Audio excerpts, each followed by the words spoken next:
Hey there. Welcome to Rate the Dream Life, Love, and Mortgages. I am your host, Melissa Landon, and you are tuning into episode 8. So I know I promised everybody a mortgage topic this go around because it is life, love, and mortgages, but there's a topic that's been heavy on my heart and heavy on my mind for a few months now. And if you know me, you know I'm not one that drops something. I like to talk about it ad nauseum. So I figured that we were going to discuss it on this week's episode. So the topic is other women, friend or foe or frenemy. What are they to you? What are you to them? And what should you be? So in 2019, my husband and I bought a house, and we love our house. We had a house built. And like most people do when they buy a new house or have one built, we ordered lots of things online, curtains, furniture, decorations, you name it, we bought it. And one of my packages got lost in the mail. And I was super bummed by this because, of course, I was looking forward to it. It was probably just curtains or something. I honestly don't even remember what was in the package. But about a week later, after I realized that the package was missing, I got a friend request on Facebook. And I looked at the person and I was like, I have no idea who this person is. So I went to the profile, and here is this beautiful woman sending me a random friend request. And I double checked and I was like, I have a few mutual friends, but I don't know her. I don't know anything about her, but something told me to accept the request. So I accepted the friend request. And then a few minutes later, a message came through to my inbox on Facebook. If you're familiar with Facebook, which most people are, most of the time people can't send you a message unless they're friends with you or if you've sent them one first. It's weird. So anyway, so now the message pops in. And I was intrigued and kind of nervous because that's just who I am. But this said fabulously beautiful woman had found my package. Somehow my package was sent over to her house. So she reached out and said, hey, I have your package. Our addresses are nowhere similar, but I am right down the road from you. I'll leave it at the end of my driveway. Come by and get it whenever. Awesome. Fantastic. So I went and got the package. And her home is beautiful. Side note, her home is absolutely beautiful. So I got back home, whatever, got the package, life goes on. And I'm now friends with this woman on Facebook. And so I'm following her posts and her memes and her videos. And somewhere I was like, turned slightly jealous of this woman that found my package. She has this amazing life. She's drop dead gorgeous. She has a very successful coaching career, an amazing podcast, a beautiful family, a successful husband. Her home is beautiful. I'd already say her home is beautiful. And I found myself being super jealous of her, which I'm not sure why. I don't know her. I knew nothing about her. Not a thing other than her name. So after several months of stalking, because that's what us women do, it's just shameful, but we do it. I realized that she had a coaching business.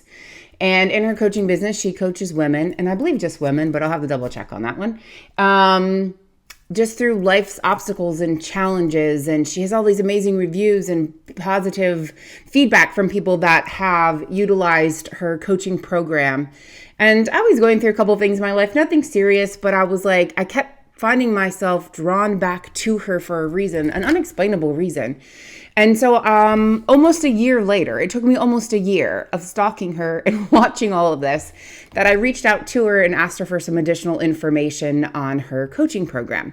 So she sent it over to me, and it's an 8-week Activate Your Life coaching program, lots of books and videos and all these things. And I was like, you know what? Again, I felt something was drawing me to it.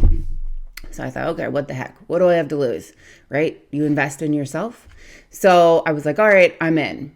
Now, in the back of my mind, I'm still super intimidated by this woman and her success and her greatness. And did I say she was beautiful? She's beautiful. So day of, I go to meet her, and she reaches out and she said, hey, the weather's beautiful today, even though it was fall. She said, why don't you come to my house? We'll walk and we'll talk. We'll go through our first week session. I said, okay.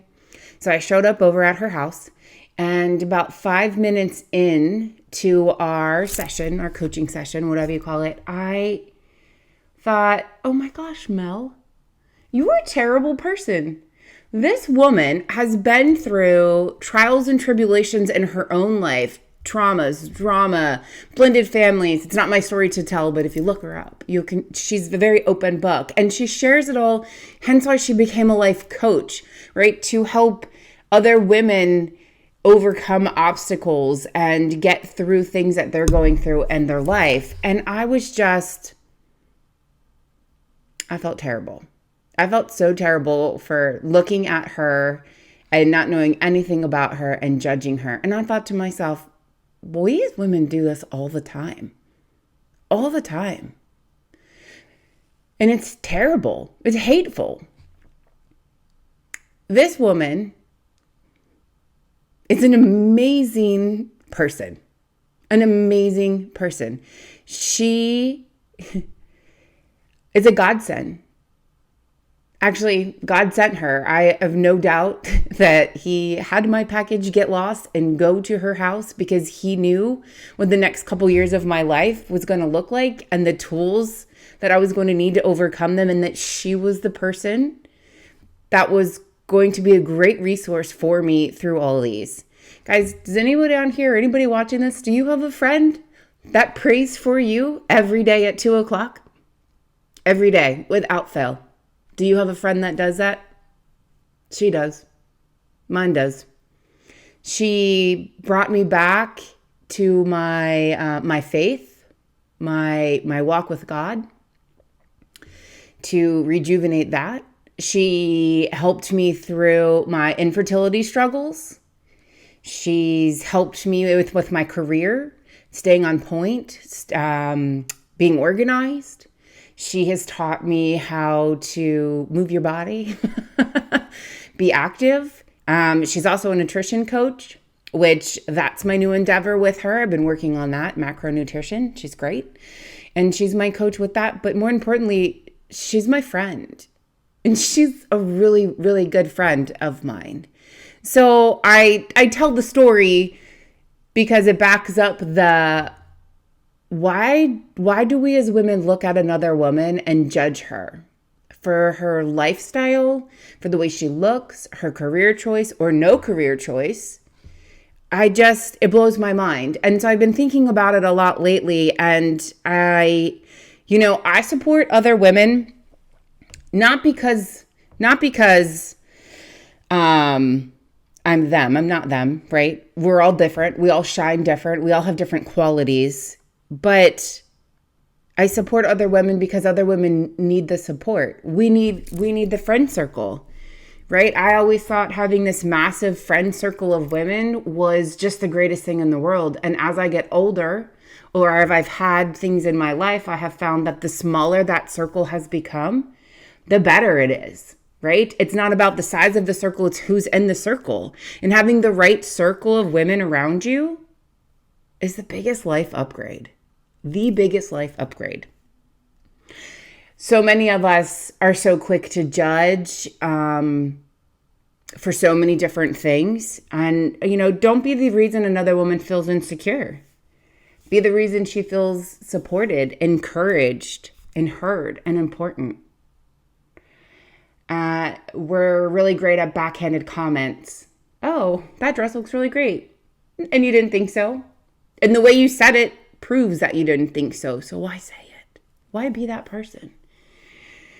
Women, don't be the friend that allows another friend to confide in you and tell your deepest, darkest secrets and cry to, and then turn around and talk about her in a group chat to your other friends. Don't be the woman that judges another woman because they co-sleep with their infants or their grown children or their children just because you don't do it. Don't be the woman that sleeps with another woman's husband and then gets on social media and hearts her posts and tells her how beautiful her children are.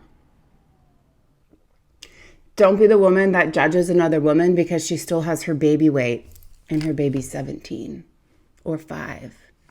You never know what struggles that she's going through, a health struggle, or you never know. We need to be better at women empowering women, right? Like, this Society is tough as it is for women. We fought to vote. We fought for the right to work, which sometimes I'm like, why did we fight for the right to work? Just kidding. But we're told that we have to raise babies and we have to have careers and we have to be the loving, doting wife and our house has to be kept at all times and you have to look beautiful and thin all while doing it. And oh, by the way, don't cry or don't fall apart because that's not a thing.